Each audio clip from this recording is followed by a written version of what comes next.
Coba bayangin skenario klasik ini deh. Kamu lagi nyetir di jalan tol. Terus tiba-tiba mobil kamu berasap dan mogok. Waduh, horor juga tuh kalau beneran kejadian. Bener banget kan? Nah, apa yang bakal kamu lakuin? Hampir pasti kamu bakal langsung nyari nomor bengkel terdekat atau manggil montir profesional kan? Ya pastilah, kita nggak mungkin berani ngotak-ngatik mesin sendiri kalau nggak ngerti. Tepat. Atau contoh lain deh. Saat kamu berurusan sama sengketa pajak yang rumit, yang potensinya bisa bikin kamu bangkrut, kamu pasti bakal nyari akuntan atau konsultan pajak berlisensi kan? Masuk akal, karena di kehidupan nyata ada kayak semacam garis tegas yang kita patuhi bareng-bareng tentang siapa yang tahu apa. Nah, itu dia. Kita secara sadar mempercayakan masalah krusial ke orang yang emang udah ngabisin bertahun-tahun hidupnya buat belajar satu bidang spesifik. Dan itu rasional banget sih, sejak dulu kan peradaban kita emang dibangun di atas fondasi hierarki pengetahuan ini. Kita ngerasa aman kalau ada otoritas yang jelas. Oke, mari kita bedah ini. Karena ada sesuatu yang sangat aneh yang lagi terjadi sekarang. Begitu kamu buka ponsel kamu, masuk ke dunia maya, tiba-tiba batas-batas rasional tadi itu runtuh sama sekali. Runtuh berantakan lebih tepatnya. Iya. Tiba-tiba seorang musisi pop dengan super pede ngasih saran medis soal virus global. Atau remaja yang pinter joget di TikTok mendadak ngasih nasihat hukum pidana. Dan bagian yang paling gilanya, Jutaan orang lebih percaya sama mereka daripada sama profesor medis kan? bener banget. Mereka ngalahin praktisi yang punya gelar resmi. Ini lanskap informasi yang bener-bener kacau. Otoritas tiba-tiba kehilangan nilainya. Jadi selamat datang kembali di sesi eksplorasi mendalam kita. Hari ini misi kita khusus untuk kamu, The Learner. Yah, kita bakal ngulik tumpukan sumber yang super menarik hari ini. Betul, kita punya buku teks psikologi sosial, karya Brigitan Argasiam, terus ada artikel opini dari Kumparan soal fenomena matinya kepakaran, dan jurnal hukum dari West Science Press soal dampak TikTok ke keputusan hukum. Kombinasi yang lumayan berat tapi relevan banget. Makanya, pertanyaan utamanya adalah, mengapa di era di mana informasi itu gampang banget diakses, kita justru makin sering ngabain para pakar dan lebih percaya klaim viral di medsos? Ini tuh salah satu paradoks paling menarik di zaman kita. Ini bukan kebetulan loh, ini persimpangan antara kelemahan psikologis bawaan otak kita sama kemajuan teknologi digital yang nggak ada filternya. Nah, sebelum kita buru-buru nyalahin internet atau algoritma, kayaknya kita mesti ngaca dulu deh. Kita harus ngerti kutu atau bug bawaan di otak manusia yang dibahas di buku teks psikologi sosial tadi. Oh, setuju banget. Kita harus mulai dari dalam kepala kita sendiri. Kalau dengar istilah sindrom pakar dadakan, pasti kita langsung kepikiran Dunning-Kruger efek kan? Efek yang ditemuin sama David Dunning dan Justin Kruger tahun 99, di mana orang kurang kompeten malah ngerasa super pintar. Betul, tapi buku teks itu nyorotin lapisan yang jauh lebih dalam.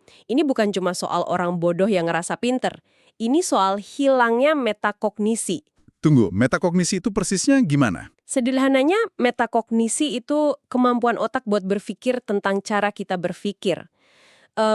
Kemampuan buat ngambil jarak dari diri sendiri dan nyadar, oh ternyata gue nggak tahu soal ini. Oh, semacam alarm kesadaran diri gitu ya? Persis.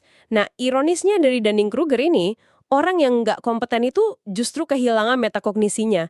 Mereka nggak punya instrumen mental buat nyadar kalau mereka itu salah. Astaga, jadi ibaratnya kayak orang yang baru pertama kali belajar ngerebus telur. Terus tiba-tiba dia ngerasa pantas ngatur dapur restoran bintang Michelin. Nah iya, analogi yang pas banget.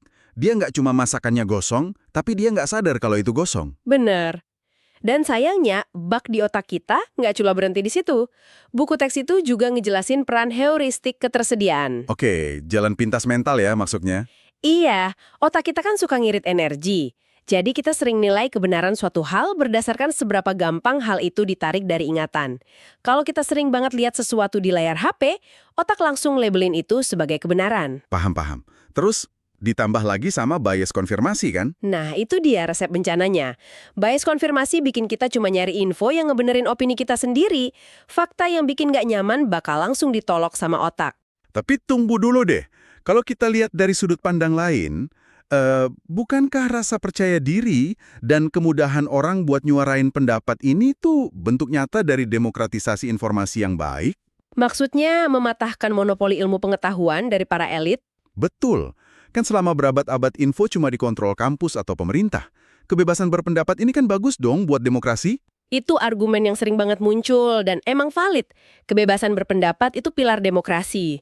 Tapi kita harus misahin antara hak untuk berpendapat dengan hak untuk dianggap benar secara faktual. Masuk akal. Dua hal yang beda ya. Beda banget. Percaya diri tanpa kompetensi itu bahaya kalau diterapin di bidang kayak medis atau hukum. Kebebasan berpendapat tanpa kemampuan metakognisi yang kita bahas tadi justru malah ngelahirin apa yang disebut kebodohan kolektif. Wow, kebodohan kolektif. Istilah itu bikin merinding sih, karena ini emang kejadian nyata. Disinilah bagian yang sangat menarik. Dan sayangnya, memakan korban jiwa. Terutama waktu masa-masa krisis kayak pandemi kemarin ya. Tepat. Mari kita masuk ke artikel kumparan yang ngangkat konsep dari Tom Nichols, dari bukunya yang judulnya The Death of Expertise, atau Matinya Kepakaran. Konsep yang sangat menampar realitas digital kita. Banget. Artikel itu nyontohin kasus viral yang relevan banget di Indonesia. Ingat nggak kasus Anji dan Hadi Pranoto? Oh, yang klaim nemuin obat antibodi COVID-19 itu? Iya, Anji kan musisi. Videonya super clickbait dan ditonton jutaan kali dalam waktu singkat. Padahal, Ikatan Dokter Indonesia dan BPOM langsung ngebantah keras karena nggak ada bukti klinisnya. Tapi lucunya, masyarakat tetap aja banyak yang percaya kan? Itu dia. Pertanyaannya, kalau kita lihat kasus Anji ini, apa yang bikin jutaan orang lebih percaya sama musisi daripada sama profesor medis sungguhan saat ngomongin soal virus? Disinilah letak kutipan Tom Nichols yang terkenal itu bekerja. Dia bilang, internet mengizinkan 1 miliar bunga mekar, tapi sebagian besarnya berbau busuk. Hahaha, kasar tapi bener banget. Iya, karena sekarang metrik kepercayaan udah geser. Popularitas atau ketokohan sekarang ngalahin kompetensi. Suara influencer dengan jutaan followers itu jauh lebih nyaring daripada pakar. Karena mereka ngomongnya pakai bahasa yang gampang dicerna ya. Betul. Dan mereka bikin apa yang disebut Nichols sebagai fakta sintetis. Fakta yang dibikin-bikin, tapi karena sering diulang, kerasa kayak kebenaran.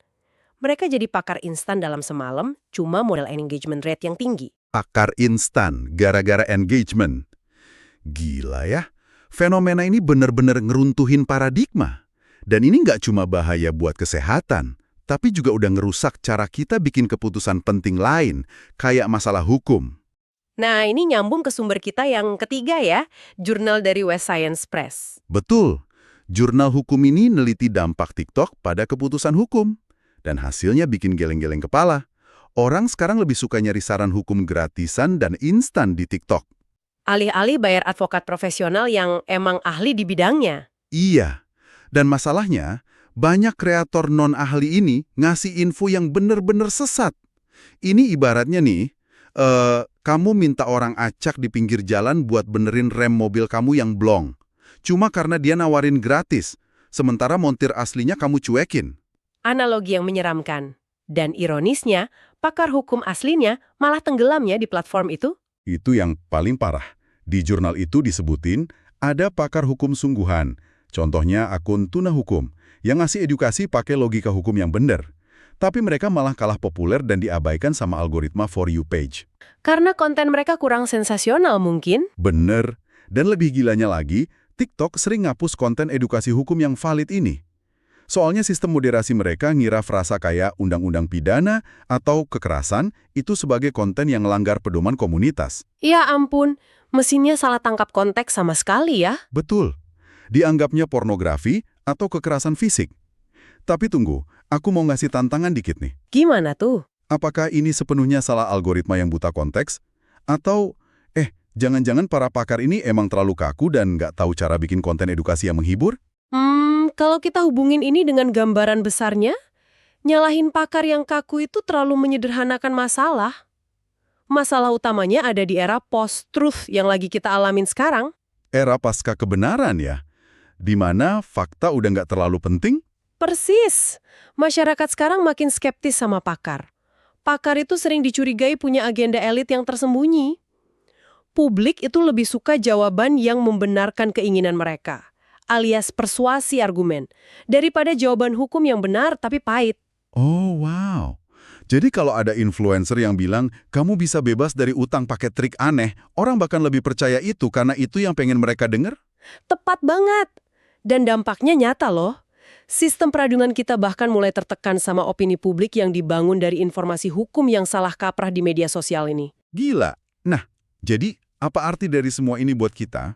Kalau para ahli disembunyiin algoritma, terus info sesat malah di-push, gimana ide-ide salah ini bisa tumbuh jadi gerakan sosial yang masif banget dan kompak nolak kebenaran? Nah, untuk ngejawab itu, kita harus balik lagi ke buku teks psikologi sosial tadi. Oke, bagian yang mana nih? Bagian dinamika kelompok.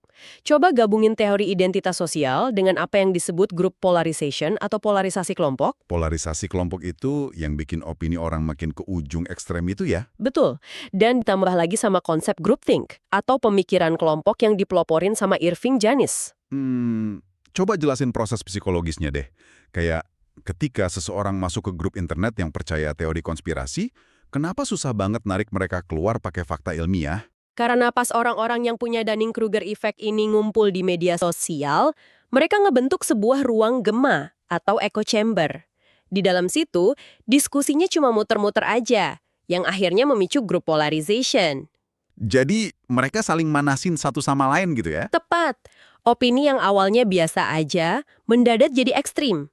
Terus, mereka mulai ngebentuk identitas sosial. Ada konsep in-group dan out-group.